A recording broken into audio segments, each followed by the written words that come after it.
درة المحفوظي قصة رياضية خدمت ووصلت. حكايتها مع العاب القوى بدات بالرياضه المدرسيه، وين بدلت من جيمناستيك لالعاب القوى بعد ما قنعها المدرب نتاعها. في عمر 18 سنه عام الباك نتاعها شاركت في البطوله العربيه، لين وصلنا للالعاب الافريقيه 2019 في المغرب، واللي كانت محطه مهمه برشا في مسيرتها. درة فازت بالميداليه الذهبيه وحطمت الرقم القياسي نتاعها ب 4 متر و31.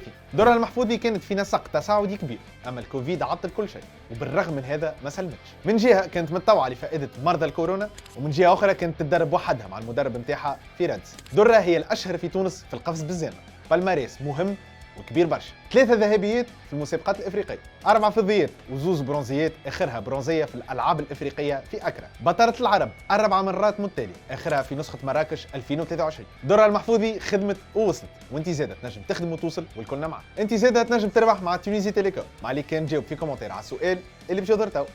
شنو هو الرقم القياسي اللي عملته درة؟